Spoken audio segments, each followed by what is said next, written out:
मेरा नाम प्रतिभा है।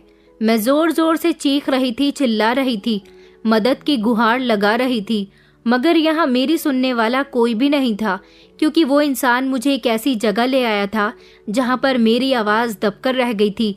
मैं अपनी किस्मत को रो रही थी। आखिरकार उसने मेरे साथ बहुत गलत किया था, इतना गलत कि शायद मैं उसे कभी सारी जिंदगी माफ़ ना करती। आप लोग ही बताइए, अगर आपके साथ कोई हद से ज़्यादा गलत कर दे तो क्या आपके दिल में उसे माफ़ करने की गुंजाइश हो सकती है? नहीं हो सकती ना।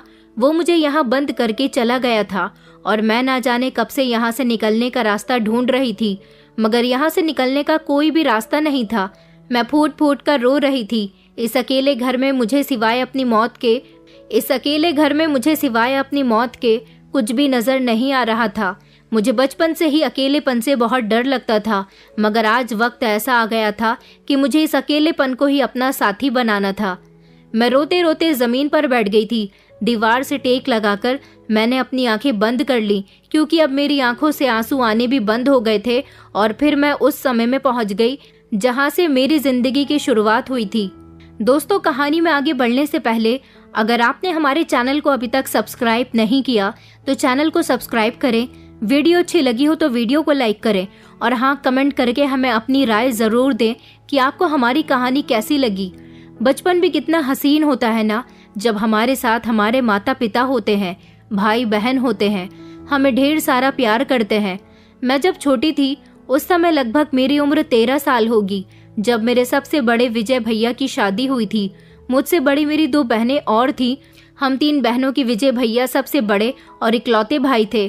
कहते हैं ना कि बड़ा भाई पिता समान होता है। हमारा भाई भी हमारे लिए पिता समान ही था। मम्मी पापा भी उनसे बहुत प्यार करते थे। वो भैया के लिए बहुत अच्छी लड़की की तलाश कर रहे थे, एक ऐसी लड़की जिसमें दुनिया की सारी खूबियां हों। और फिर फाइनली मेरे पेरेंट्स को मेरी ऐसी भाभी मिल ही गई थी। भाभी को देखकर हम तीनों बहनें बहुत खुश हुई थी। मेरे भैया बहुत स्मार्ट थे, भाभी भी कुछ कम खूबसूरत नहीं थी। शादी होने के बाद जब भाभी घर पर आई तो हम लोगों की खुशी के ठिकाने नहीं थे। मैं घर में सबसे छोटी होने के साथ साथ सबकी लाडली भी बहुत थी, इसलिए वक्त के साथ साथ अपनी भाभी की भी बेहद लाडली बन गई थी। पापा की तबीयत अब खराब रहने लगी थी, इसलिए वो अब ज्यादा काम नहीं करते थे। घर की लगभग सारी ही जिम्मेदारी भैया के कंधों पर ही आ गई थी। मम्मी हमेशा पापा की सेवा में लगी रहती थी। मेरी दोनों बड़ी बहनें जवान थी। मम्मी पापा चाहते थे कि अब वो उनकी भी शादी कर दे, इसलिए वो उनके लिए रिश्ते तलाश करने लगे थे। वो दोनों बहनों की शादी एक साथ ही करना चाहते थे। उसके बाद घर में मैं बची थी। मैं तो सबकी बेहद लाडली होने की वजह से उनके लिए मासूम सी बच्ची थी। वो लोग मेरी हर ख्वाहिश को चुटकियों में पूरी कर दिया करते थे। भाभी मुझसे बहुत प्यार करती थी। मैं उस समय 5th क्लास में पढ़ रही थी। फाइनली दोनों बहनों के अच्छे घर में रिश्ते तय हो गए तो उनकी शादी की डेट भी फिक्स कर दी गई। दोनों बहनों की शादी बड़ी धूमधाम से की गई थी और फिर वो दोनों भी अपने घर में खुशी खुशी रहने लगी। मैं इस घर में अकेली चहचहाती फिरती थी। फिर हमारे घर में एक ऐसे इंसान की एंट्री हुई जिसके आ जाने से मेरे सब घर वाले बहुत खुश हुए थे, मगर वो नहीं जानते थे कि ये इंसान आने वाली जिंदगी में उन्हीं का मुजरिम बनने वाला है। उसका नाम था आकाश। उसकी उम्र थी 15 साल। दरअसल वो हमारे घर में इसीलिए आया था क्योंकि वो मेरी भाभी का इकलौता भाई था। भाभी अपने भाई से बहुत प्यार करती थी। भाभी की माँ इस दुनिया को छोड़कर चली गई। उनके पिता शराब पीने लगे थे और बहुत से ऐसे गलत काम करने लगे थे जिससे उनके भाई की जिंदगी पर बुरा असर पड़ रहा था। भाभी ये बिल्कुल नहीं चाहती थी कि उनका भाई भी इन गलत कामों में पड़ने लगे। आखिरकार वो लड़का था, लड़के हों या लड़कियां, जो बचपन से वो देखते आते हैं वो उन्हें रास्तों पर चलने की कोशिश करते हैं। भाभी अपने भाई की तरफ से बहुत परेशान रहती थी, इसीलिए हमेशा वो भैया को ये बात बताती रहती थी कि मैं अपने भाई का फ्यूचर सुधारना चाहती हूँ। मेरी शादी हो गई है, मैं यहाँ पर आ गई हूँ, मगर मेरे भाई का ध्यान रखने वाला कोई भी नहीं है। उधर पिताजी उसकी आंखों के सामने बैठकर शराब पीते हैं, सिगरेट पीते हैं। वो कम उम्र का है, ना तो उसे स्कूल भेजा गया और ना ही उस बेचारे की परवरिश ठीक से हो पा रही है। मेरी शादी होने के बाद और माँ के मर जाने के बाद वो पूरी तरह से अकेला हो गया। मुझे हमेशा बहुत याद करता है। मैं उसे समझाती हूँ कि तुम कभी पिताजी की संगत अपने दिमाग में मत लेना, मगर वो बहुत समझदार है, वो ऐसा नहीं करेगा। लेकिन उसका दिमाग अभी बच्चे वाला है, धीरे धीरे वो जवान होगा तो शायद बहुत जल्दी बिगड़ जाएगा। भैया को भाभी की परेशानी का अच्छी तरह से अंदाजा होता था। एक तरह से भाभी बिल्कुल ठीक कहती थी। ये बात भैया ने मम्मी पापा को भी बताई तो मम्मी पापा भी भैया से कहते थे कि क्यों ना आकाश को तुम हमारे घर ले आओ, हमारे पास भगवान का दिया सब कुछ है। अगर हम उस गरीब बच्चे को अपने घर में रख लेंगे, उसकी परवरिश हम अपने बेटे की तरह करेंगे और उसकी शिक्षा का भी खर्चा उठा लेंगे तो हमारे पास कोई कमी नहीं आ जाएगी। इस तरह बहू का भाई उसकी आंखों के सामने भी रहेगा तो वो अपने भाई के लिए परेशान नहीं होगी, बल्कि उसका ध्यान खुद रख सकेगी। भैया को मम्मी पापा की बात सुनकर बहुत अच्छा लगा था।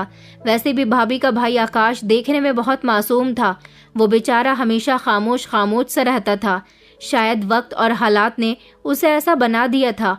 कम उम्र में ही उसने अपने पिता की बदलती हुई आदतों को देखा था और अपनी माँ की मौत भी होते हुए देखी थी। शायद इस वजह से उसके दिल पर एक गहरा सदमा लगा था। यही वजह थी कि उसकी खुशियाँ उसके चेहरे से गायब हो गई थी। उसकी परेशानी और उसकी मासूमियत को देखते हुए भैया उसे हमारे घर ले आए थे। भाभी उसके घर आने से बहुत खुश हुई थी। आखिरकार अब वो अपने भाई की तरफ से तसल्लीमंद हो गई थी, क्योंकि अब वो उनकी आंखों के सामने था। भाभी हम लोगों के लिए बहुत अच्छी थी और हमारा बहुत ख्याल भी रखती थी। इसलिए हम सब की कोशिश भी यही रहती थी कि भाभी हमेशा हंसती मुस्कुराती रहे, उनके चेहरे पर कभी उदासी न आए। वैसे तो उनका भाई बहुत भोला भाला था, किसी से ज्यादा बात भी नहीं करता था, मगर अपनी बहन को इस घर में खुश देखकर उसके चेहरे पर मुस्कान आने लगी थी। हमारे पूरे परिवार में आपस में बेहद मोहब्बत थी। वो मुझसे पूरे 2 साल बड़ा था। मैं उसको आकाश कहकर बुलाती थी, क्योंकि हम दोनों की उम्र में ज्यादा फर्क नहीं था, इसलिए वो मेरे खेलने में शामिल हो जाता था। हमारे घर में सब लोग बड़े थे, कोई मेरी उम्र का नहीं था। आकाश के आ जाने से मुझे ऐसा लगता था जैसे मुझे मेरा साथी मिल गया। आकाश का मेरे ही स्कूल में एडमिशन करवा दिया गया था। वो 15 साल का था, उसका 4th क्लास में एडमिशन करवाया गया था, क्योंकि 3rd क्लास तक तो वो पहले ही पढ़ाई कंप्लीट कर चुका था। उसकी ट्यूशन लगवाई गई ताकि वो अच्छी तरह से पढ़ सके। हम दोनों साथ ही स्कूल जाया करते थे। स्कूल हमारे घर से ज्यादा दूरी पर नहीं था। हमारे घर में उसका बहुत ख्याल रखा जाता था। उसे किसी चीज की कमी नहीं होने दी गई थी। मैं आकाश को हमेशा उसके नाम से पुकारती तो इस बात पर मेरी मम्मी मुझे डांट लगाती थी। कहती थी कि बेटा, वो तुम्हारे भाई की तरह है, उसे आकाश भैया कहकर पुकारा करो। अब वो हमारे घर का सदस्य बन गया है। ये समझ लो कि अब तुम्हारे 2 भाई हैं। वो मेरे साथ खेलता था, इसलिए मैं उसे आकाश भैया कहकर तो नहीं बुलाती थी। एक बार मैंने उसे मजाक मजाक में आकाश भैया कहकर बुलाया तो आकाश ने कहा कि देखो, मैं तुम्हारा दोस्त हूँ, तुम्हारा भाई नहीं हूँ। बस तभी से मैंने उसको अपना दोस्त ही मान लिया था। हम दोनों बचपन में ही बहुत पक्के दोस्त बन गए थे। सारा बचपन हमारा एक दूसरे के साथ खेलते खेलते गुजर गया था। भाभी हम दोनों से बहुत खुश रहती थी। भाभी के चेहरे पर अपने भाई को खुश देखकर हमेशा खुशी रहती थी। अब उनको अपने भाई की तरफ से कभी भी कोई भी टेंशन नहीं रहती थी। 2 साल के बाद पता चला कि उनके पिताजी की भी मौत हो गई। उनकी मौत का कारण उनकी शराब ही बनी थी। भाभी को अपने पिता की मौत पर बहुत दुख हुआ था। वो आकाश के साथ अपने घर चली गई थी और वहाँ पूरे 1 हफ्ते ठहर कर आई थी, मगर एक न एक दिन भाभी को यहाँ तो वापस आना ही था। आखिरकार उनका अपना घर तो यही था। कुछ दिन अपने मायके में गुजारने के बाद भाभी आकाश को लेकर वापस हमारे घर आ गई थी, मगर इस दौरान आकाश हमारे घर पर नहीं था तो मैंने उसे बहुत याद किया था। मुझे उसकी कमी बहुत खल रही थी। मुझे हमेशा उसकी आदत हो गई थी। वो पढ़ाई में भी बहुत अच्छा था, अच्छे नंबर से पास होता था। धीरे धीरे अब हम दोनों जवान हो रहे थे। हमारी दोस्ती जवानी तक कायम रही थी। वक्त गुजरने के साथ साथ पापा की तबीयत खराब रहने लगी और फिर एक वक्त ऐसा भी आया कि मेरे पापा भी इस दुनिया को छोड़कर चले गए। अब सिर्फ मम्मी ही रह गई थी, मगर मम्मी की टांगों में बहुत दर्द रहता था, इसलिए वो ज्यादा चल नहीं सकती थी। न जाने उनकी टांगों में ऐसी क्या बात हो गई थी कि वो बिना सहारे के चल ही नहीं सकती थी। भैया ने उनकी टांगों का बहुत इलाज करवाया था, लेकिन वो ठीक ही नहीं हो सकी। मेरी दोनों दीदी हमारे घर जल्दी जल्दी आती जाती रहती थी। भैया भाभी के भी 2 बच्चे हो गए थे और मेरी दोनों बहनों के पास भी बच्चे थे। घर में अब हमेशा रौनक लगी रहती थी। वक्त इसी तरह से गुजरता जा रहा था। जवान होने के साथ साथ मैं बहुत खूबसूरत भी थी। अब हम दोनों का एडमिशन कॉलेज में हो गया था। हम दोनों एक दूसरे के साथ पढ़ाई के डिस्कशन करते रहते थे। हालांकि आकाश मुझसे 1 साल पीछे था, मगर मैं उसे हर बात समझा दिया करती थी। बचपन से लेकर जवान होने तक का सफर हमारे लिए बहुत अच्छा गुजरा था। सब लोग ये बात बहुत अच्छे से जानते थे कि हम दोनों के बीच बहुत अच्छी दोस्ती है, लेकिन आकाश के दिमाग में क्या चल रहा था ये बात तो मैं भी नहीं जानती थी। वो हम दोनों के बीच होने वाली दोस्ती को दोस्ती नहीं समझता था। अब मेरा बीएससी कंप्लीट हो गया था, इसलिए भैया ने मुझे घर बैठने के लिए कहा था। अब घर में मेरी शादी की बातें होने लगी थी कि अब प्रतिभा की पढ़ाई कंप्लीट हो गई है, हम उसकी शादी कर देंगे। न जाने क्यों मेरी शादी की बात पर आकाश के चेहरे के एक्सप्रेशन बड़े अजीब से हो जाते थे। मेरा कमरा दूसरे वाले पोर्शन पर था, जबकि आकाश का कमरा नीचे वाले पोर्शन पर था। उधर ही मेरे भैया भाभी का भी कमरा बना हुआ था और मेरे कमरे के बराबर में मेरी मम्मी का कमरा था। मैं ज्यादातर मम्मी के साथ उनके कमरे में ही सोया करती थी, क्योंकि जब से पापा की मौत हुई थी मम्मी अकेली रह गई थी। हालांकि अब हम दोनों पूरी तरह से जवान हो गए थे। मेरे घर वाले आकाश पर बहुत भरोसा करते थे, उसके सामने मैं हमेशा बहुत बेफिक्री से आ जाती थी। घर के सब लोगों का कहना था कि वो मेरे भाई के ही जैसा है, मैं भी यही समझती थी। मेरी एक दोस्त थी सोनम, वो मेरे सबसे ज्यादा क्लोज थी। हम दोनों एक दूसरे के घर बहुत आते जाते थे। न जाने क्यों मुझे सोनम का भाई बहुत अच्छा लगता था। वो मेरी ही उम्र का था, बहुत स्मार्ट, डैशिंग और इंटेलिजेंट था। मैं मन ही मन उसके लिए एक अलग ही फीलिंग रखती थी। एक दिन मुझे सोनम से बहुत इम्पोर्टेंट काम था, मुझे उसके घर जाना था, जब मेरे सामने आकाश आ गया और मुझसे कहने लगा कि तुम कहाँ जा रही हो। मैंने उसे बताया कि अच्छा हुआ तुम आ गए हो, रिक्शा से मुझे सोनम के घर जाने में देर हो जाती, प्लीज मुझे अपनी बाइक से सोनम के घर छोड़ दो ना। वो मेरा कहा कभी नहीं टालता था। मेरे एक ही इशारे पर वो मुझे अपने साथ सोनम के घर ले गया था। उसने मुझसे कहा था कि वापस आने में अगर परेशानी हो तो मुझे कॉल कर देना, मैं तुम्हें लेने के लिए भी आ जाऊंगा। वो वहां से चला गया था। मैं सोनम के दरवाजे पर खड़ी हुई थी, अभी उसके घर का दरवाजा ही बजा रही थी जब उसके घर का दरवाजा झट से खुला। मैंने जैसे ही सामने देखा तो मैं अपनी आंखों पर काबू नहीं रख पाई थी, क्योंकि दरवाजा खोलने वाला इंसान सोनम का भाई जीत था। जीत को देखकर मेरे चेहरे पर मुस्कुराहट आ गई थी। उसने मुझे अंदर आने के लिए कहा। उसके कहने के मुताबिक मैं अंदर चली गई थी। मैंने कहा कि मुझे सोनम से मिलना था, मैं उसके कमरे में जाती हूँ। उसने कहा कि सोनम तो घर में नहीं है। मैंने कहा अच्छा, मैं उससे मिलने के लिए आई थी, अब मुझे यहाँ से जाना होगा। अब फिर मुझे यहाँ से जाने में इतनी देर लगेगी, रिक्शा बहुत देर से मिलती है ना। तभी उसने मेरा हाथ पकड़ लिया और कहने लगा कि तुम्हें यहाँ से जाने की जरूरत ही क्या है, थोड़ी देर यहीं बैठ जाओ, सोनम आती ही होगी। उसका हाथ पकड़ना मुझे ना जाने क्यों बुरा नहीं लगा था। मैं मुस्कुराने लगी। उसने मुझसे कहा कि मैं तुमसे कुछ इम्पोर्टेंट बात करना चाहता हूँ।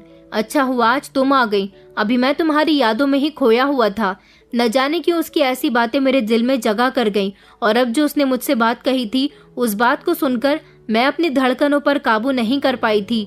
उसने मुझसे कहा कि तुम मुझे अच्छी लगती हो, और उसने मुझसे खुलेआम अपनी मोहब्बत का इजहार कर दिया था। मैं बहुत खुश हुई थी। मैं शर्माकर उसके घर से निकल आई थी। अब हम दोनों एक दूसरे से फोन पर बातें करने लगे थे। मैं जानती थी कि जीत के दिल में मेरे लिए ऐसी ही फीलिंग्स हैं जैसी मैं उसके लिए रखती हूँ, मगर मुझे उम्मीद नहीं थी कि वो मुझे इतनी जल्दी प्रपोज कर देगा। मैं बहुत खुश रहने लगी थी। न जाने क्यों अब मैं ज्यादातर आकाश के साथ टाइम स्पेंड नहीं करती थी, क्योंकि मेरा ज्यादातर ध्यान मोबाइल में ही लगा रहता था, और अब मैं जल्दी जल्दी सोनम के घर भी जाया करती थी। हम दोनों की मोहब्बत के बारे में सोनम को भी पता चल गया था। उसने कहा था कि मैं तुम दोनों के रिश्ते के बारे में जल्द ही अपने पेरेंट्स से बात करूंगी। मुझे उम्मीद है कि मम्मी पापा मान जाएंगे। उन दिनों मैं आकाश को बहुत इग्नोर कर रही थी। शायद ये बात आकाश को बिल्कुल पसंद नहीं आई, इसलिए अब उसने मेरे साथ एक अजीब सा फर्क करना शुरू कर दिया था। वो अब तो जबरदस्ती मेरे सामने आता, मुझसे ज्यादा बातें करने की कोशिश करता था, हमेशा मेरी तारीफ करता रहता था। कभी कभी ऐसे देखता कि मुझे बेचैनी महसूस होती थी। न जाने वो ऐसी हरकतें क्यों कर रहा था। जीत ने कहा था कि वो अपने पेरेंट्स को मेरे घर भेजने वाला है, क्योंकि अब वो मुझसे शादी करना चाहता है और ज्यादा दिन मुझसे दूर नहीं रह सकता। मुझे वो दिन याद है जब जीत ने अपने पेरेंट्स को मेरे घर रिश्ता लेकर भेज दिया था। ये सब देखकर मेरी खुशी के ठिकाने नहीं थे, लेकिन उस दौरान मैंने नोटिस किया था कि आकाश के तौर तरीके अचानक बदलने लगे। पहले वो हमारे घर का मेंबर था, लेकिन अब वो कुछ और बन गया था। जब वो मेरे सामने आता तो मुझ पर नजरें जमा लेता था, कभी बात करने का बहाना ढूंढता और फिर ऐसी बातें करता जिससे मुझे उलझन होने लगती थी। मैंने शुरू में उसकी बातों को इग्नोर किया। मम्मी और भैया ने आपस में डिस्कशन करके जीत के पेरेंट्स को हम दोनों के रिश्ते के लिए हाँ बोल दिया था, क्योंकि वो अच्छा लड़का था। इस रिश्ते से इनकार करने की कोई खास वजह उनके पास ही नहीं थी। शायद आकाश से ये बात बर्दाश्त नहीं हो रही थी कि मेरी शादी कहीं और होने जा रही है। पहले वो मेरे साथ दोस्तों की तरह बर्ताव करता था, लेकिन अब उसकी बातों में जलन मुझे साफ दिखाई देती थी। वो मुझे ऐसे देखने लगा जैसे मैं कोई चीज हूँ जिसे वो हासिल करना चाहता है। मुझे याद है कि जब भी घर में मेरी शादी की बात होती, आकाश की आंखें लाल हो जाती थी। वो मेरी शादी में रुकावट डालने के बहाने ढूंढने लगा। कभी वो भैया से कहता कि प्रतिभा भी छोटी है, अभी उसकी शादी करने की क्या जरूरत है। तो कभी वो खुद मुझसे कहता कि प्रतिभा, तुम्हें अपनी शादी की इतनी जल्दी क्यों है, अभी तुम्हारी उम्र ही क्या है। मैं हैरान होती थी कि जब भाभी उसकी बात काट कर कहती थी कि प्रतिभा तुमसे सिर्फ 2 साल छोटी है। अब मुझे तुम्हारी भी शादी की फिक्र रहती है, बस तुम्हारी जल्दी से नौकरी लग जाए, फिर मैं तुम्हारी भी शादी कर दूंगी। उसे अपनी शादी के नाम पर बहुत गुस्सा आ जाता था और वो अपनी बहन से चिढ़कर वहां से चला जाता था। मैं हैरान होती थी कि वो इससे पहले तो मेरे मामले में कभी नहीं बोलता था, लेकिन जैसे ही मैं जवान हुई और मेरी शादी की बातें होने लगी तो आकाश की नीयत बदल गई थी।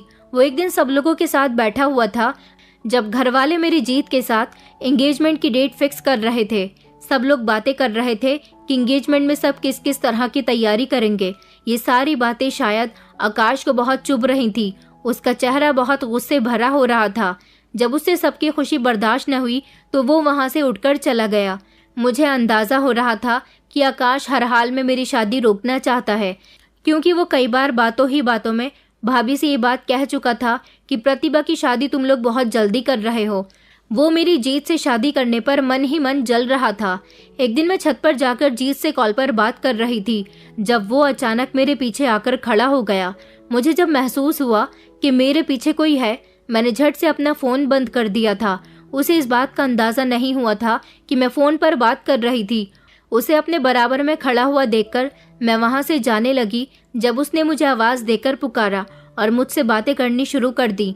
उसने मेरा नाम इस अंदाज में पुकारा था कि मेरे दिल में डर बैठ गया था।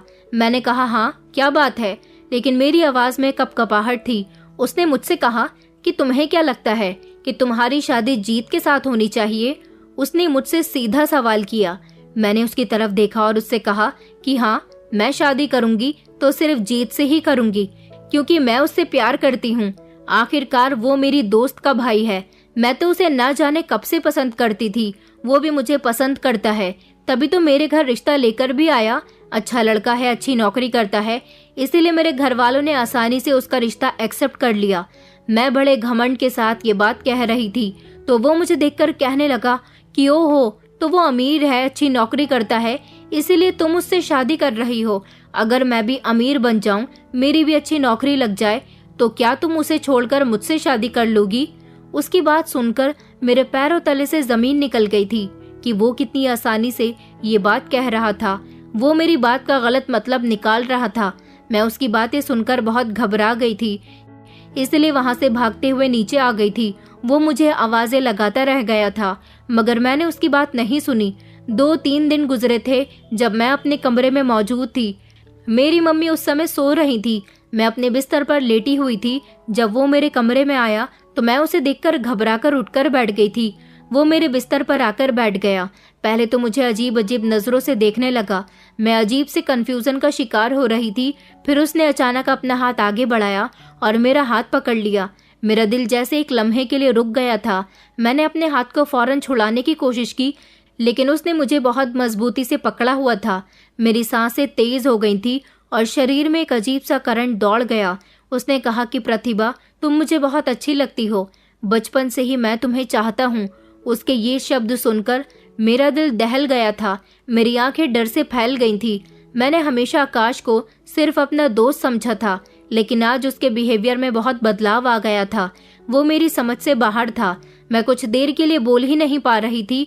फिर मैंने चौंकते हुए उससे कहा कि तुम ये क्या कह रहे हो, ये कैसी बातें कर रहे हो तुम? मेरी आंखों में आंसू आने लगे थे। आकाश ने मेरे हाथ को और ज्यादा मजबूती से पकड़ लिया। वो कहने लगा कि प्रतिभा, तुम बहुत सुंदर हो और मैं तुमसे मोहब्बत करता हूँ, मैं तुमसे दूर नहीं रह सकता। उसने कहा कि ये बात किसी को मत बताना, ये बात हम दोनों के बीच ही रहनी चाहिए। मेरा दिल डर से कांपने लगा था और मेरे कदम पीछे हटने की कोशिश कर रहे थे, लेकिन आकाश ने मुझे बहुत मजबूती से पकड़ रखा था। मेरे दिमाग में ये बात भी आ रही थी कि अगर हम दोनों को किसी ने देख लिया तो यही समझेगा कि मैंने खुद अपना हाथ आकाश के हाथ में पकड़ाया है। बस इसी डर से मैंने हिम्मत की और एक ही झटके से अपना हाथ छुड़ाया। मैं भागकर दरवाजे के पास आ गई थी। मेरी धड़कनें बेकाबू हो रही थी। मुझे अपनी सांस उखड़ती हुई महसूस हो रही थी। मेरी आंखें बंद थीं और मैं खुलकर सांस लेने की कोशिश कर रही थी जब अचानक वो फिर से मेरे सामने आकर खड़ा हो गया। उसने फिर से मेरा रास्ता रोक लिया। मैंने कहा कि ये तुम क्या कर रहे हो, ये सब गलत है। आकाश ने एक धीमी सी मुस्कुराहट के साथ कहा कि कुछ भी गलत नहीं है, तुम किसी को कुछ मत बताना वरना बात बिगड़ सकती है। मैं कुछ देर खामोश खड़ी रही। उसने कहा कि मैं तुम्हें प्रपोज करना चाहता था, सो कर दिया, अब ज्यादा डरने की जरूरत नहीं है। अगर इस बात के बारे में किसी को भी बताने की कोशिश की तो अच्छा नहीं होगा। उसकी धमकी सुनकर मैं हैरान रह गई थी। मैं ये सोचकर अभी तक हैरान थी कि एक इंसान जिसने आज तक मुझसे कभी गुस्से से बात भी नहीं की थी, आज वो मुझे धमकी दे रहा था। मैं बहुत डरी सहमी रहने लगी थी। जीत से मेरी बात होती तो वो भी मुझसे पूछता था कि क्या हुआ, तुम क्यों परेशान रहती हो। मैं उसे भी कुछ नहीं बता पा रही थी। मैं भाभी को उनके भाई की हरकत के बारे में बताना चाहती थी, लेकिन आकाश के धमकी भरे शब्द मेरे कानों में गूंज रहे थे। वो ना जाने मेरे साथ क्या करने वाला था। उसने कहा था कि अगर मैंने किसी को कुछ बताया तो अच्छा नहीं होगा। न जाने वो मुझसे ऐसा क्यों कह रहा था। मैं भैया भाभी को ये सब कुछ बताना चाहती थी, बस बुरा होने के डर से खामोश रह गई थी। मैंने किसी को कुछ नहीं बताया था, बल्कि मैं आकाश से दूर दूर रहने लगी थी। उस दिन के बाद से मेरी जिंदगी में अजीब तरह की खामोशी छा गई थी। मैं चाहकर भी किसी को कुछ नहीं बता पा रही थी। आकाश की नजरें, उसकी मुस्कुराहट, सब कुछ मेरे दिमाग में बार बार घूम रही थी। मैं अपने आप से सवाल करती कि ये सब कुछ क्यों हुआ, और सबसे बड़ी उलझन थी कि मैं किसी को कुछ क्यों नहीं बता सकती। अभी तक तो घर में किसी को भी कुछ जाहिर नहीं हुआ था। मैंने सोचा कि शायद ये सब टाइम के साथ साथ ठीक हो जाएगा। आकाश को भी अपनी गलती का एहसास हो जाएगा और वो पहले जैसा हो जाएगा, लेकिन ये मेरा वहम था। एक दिन मैं अपने कमरे में बैठी हुई मोबाइल यूज कर रही थी जब फिर से आकाश मेरे कमरे के अंदर आया। मैंने उसे देखते ही मोबाइल पर बिजी होने की एक्टिंग की, लेकिन अंदर से मैं कांप रही थी। आकाश ने कहा कि प्रतिभा, मैं तुमसे कुछ जरूरी बात करना चाहता हूँ। उसकी बात सुनकर मेरी सांसें रुक सी गई थी। मैंने धीरे से अपना सर उठाया, उसकी तरफ देखा। उसकी आंखों में वही अजीब सी चमक थी जो मुझे डरा रही थी। वो कहने लगा कि तुम मुझे अच्छी लगती हो, और ये बात मैं मजाक में नहीं कह रहा। आकाश ने मेरी तरफ बढ़ते हुए कहा। मेरे हाथ से झटके से मोबाइल गिर गया और मैं पीछे हटने लगी। मैंने कहा कि प्लीज आकाश, ये सब मत कहो, ये गलत है। अगर घर में किसी को पता चला तो। मेरी बात सुनकर वो कहने लगा कि घर में किसी को कुछ नहीं पता चलेगा। उसने मेरी बात को काटते हुए कहा था। उसने कहा, ये बात सिर्फ हमारे बीच ही रहेगी। मैंने कहा कि ये तुम क्या कह रहे हो। मैंने फिर से कोशिश की कि इस बात को खत्म कर दिया जाए। मैंने कहा कि प्लीज तुम मेरे कमरे से चले जाओ। मम्मी को पता चल गया कि तुम मेरे कमरे में हो तो अच्छा नहीं होगा। हमें ये सब बातें नहीं करनी चाहिए। मैंने उसे टालने की कोशिश की, लेकिन आकाश ने एक बार फिर से मेरा हाथ मजबूती से पकड़ लिया और कहने लगा कि प्रतिभा देखो, मैं तुम्हें समझा रहा हूँ। मैं तुम्हारे बिना नहीं रह सकता और ना ही तुम्हारी शादी किसी और के साथ होते हुए देख सकता हूँ। इसलिए नखरे मत करो और मेरे प्रपोजल को खामोशी से एक्सेप्ट कर लो। जीत से शादी से इनकार कर दो। मैंने कहा कि तुम अपनी औकात भूल गए हो। मेरे घर वालों ने तुम्हें यहाँ पढ़ाया लिखाया, अपने घर में जगह दी, और आज तुम उन्हीं की बेटी पर नजर डाल रहे हो। तुम्हें शर्म नहीं आती? ये घर तुम्हारी बहन का ससुराल भी है। उसने कहा कि अच्छा, अब ज्यादा नखरे दिखाने की जरूरत नहीं है। अब की बार उसने मुझसे गुस्से से कहा कि अच्छा, डरने की जरूरत नहीं है। मैं तुम्हें सोचने के लिए थोड़ा वक्त देता हूँ। अगर तुमने मुझसे शादी करने के लिए हामी न भरी तो तुम्हारे लिए बहुत बुरा होगा। वो मुझे नुकसान पहुंचाने की धमकी दे रहा था और मैं ये सोच रही थी कि अगर मैं घर में सबको उसके बारे में बता दूंगी तो वो ना जाने मेरे साथ क्या करेगा। लेकिन आकाश की धमकियां मेरे कानों में गूंज रही थी और मैं डर के मारे कुछ भी नहीं कर पा रही थी। आकाश की वजह से मैं बहुत डरी हुई रहती थी। मुझे अपना फैसला लेना नहीं आता था और ना ही मैं वक्त पर फैसला कर पाती थी। औरत वैसे भी फैसला करने में बड़ी कमजोर होती है, तभी तो उसे किसी न किसी मर्द की जरूरत होती है। मैं तो जीत के साथ अपनी जिंदगी बिताने के सपने देख रही थी। वो हमेशा मेरे साथ इज्जत और मोहब्बत से बात करता था। इधर घर में मेरे एंगेजमेंट की तैयारी हो रही थी। एंगेजमेंट की डेट फिक्स हो गई थी।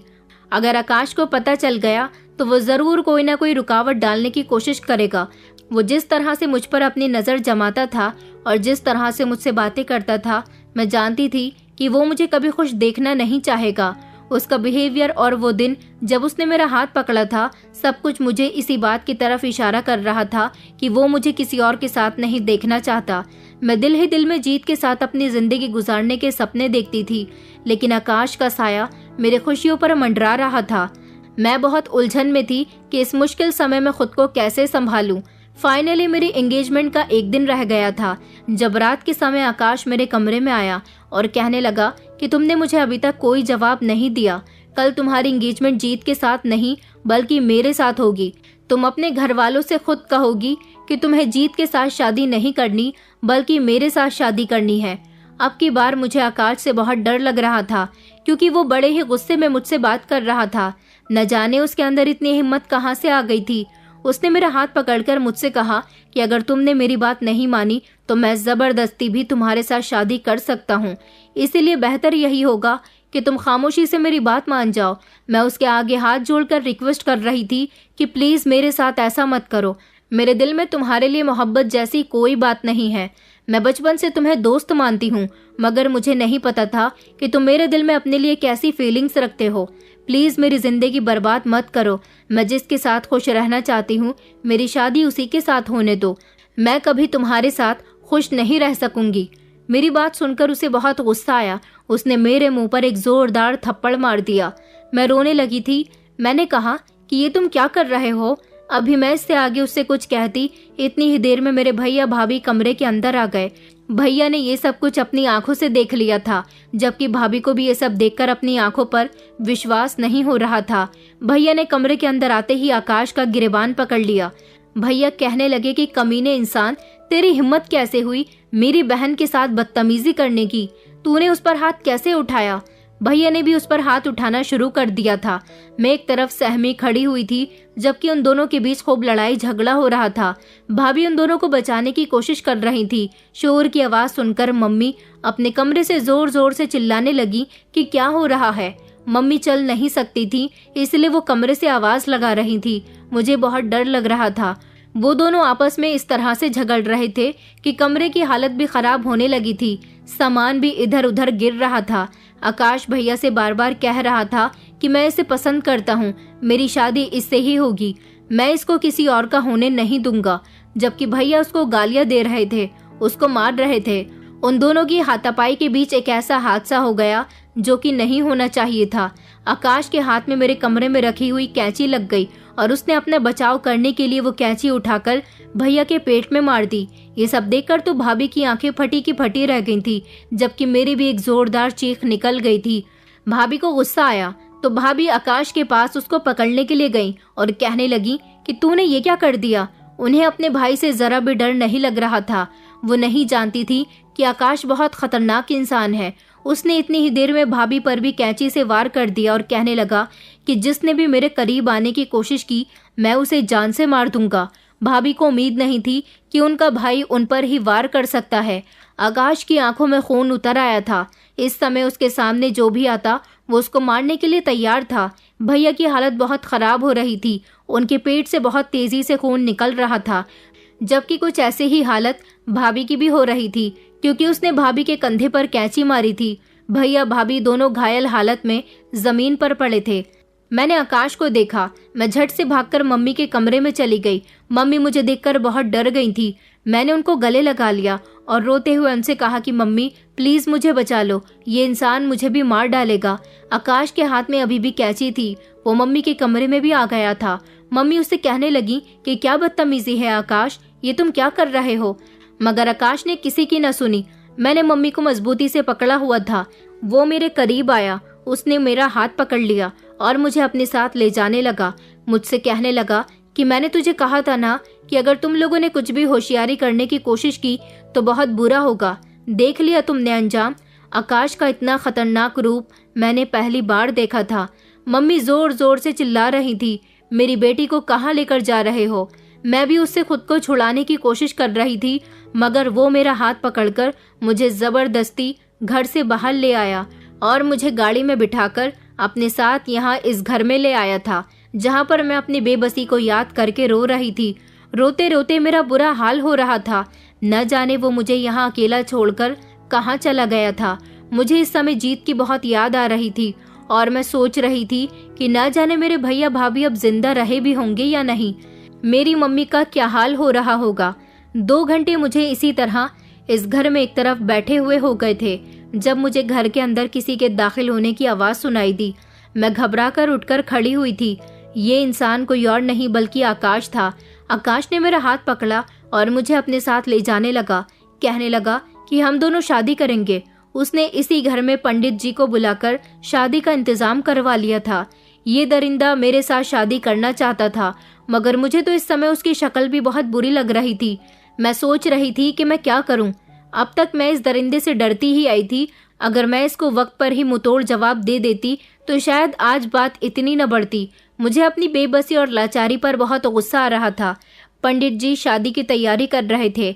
ये मेरा हाथ बहुत मजबूती से पकड़े हुए था, मुझे छोड़ ही नहीं रहा था।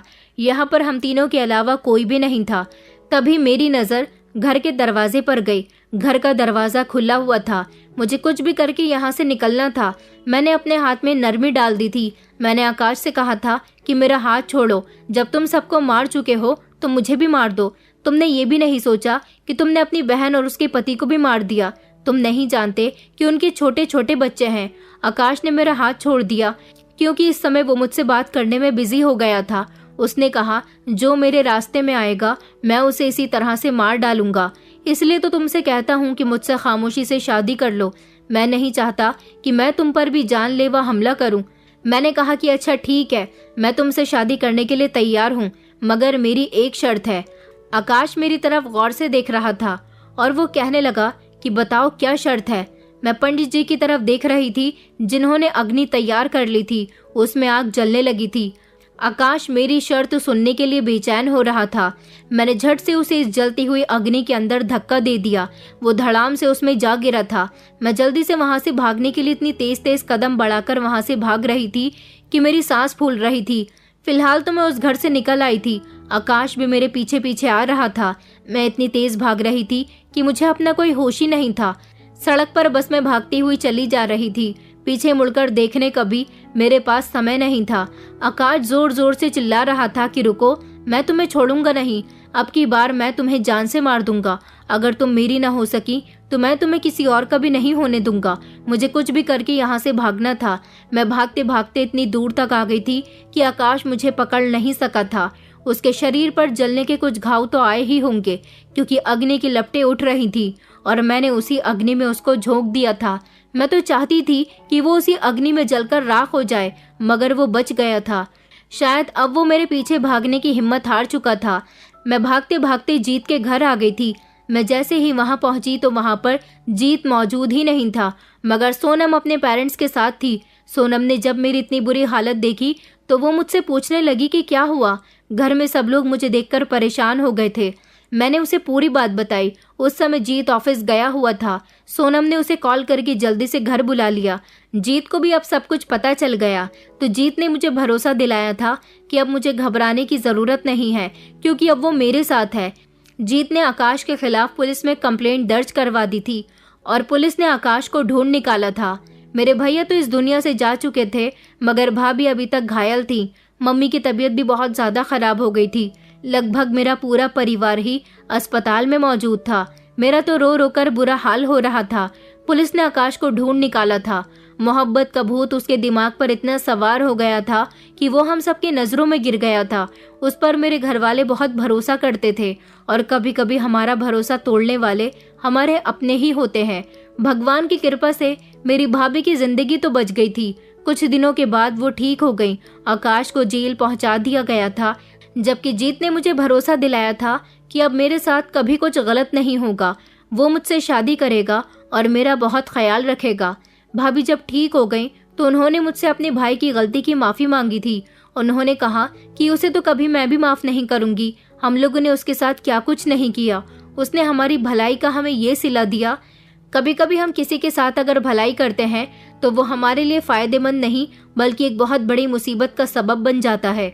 मेरी जीत के साथ शादी हो गई, मैं उसके साथ खुश हूँ, लेकिन आप लोग मुझे बताइए कि आकाश ने जो मेरे साथ किया क्या वो ठीक था? इस सब में मेरे भाई की जान चली गई, आखिर उनका क्या कसूर था?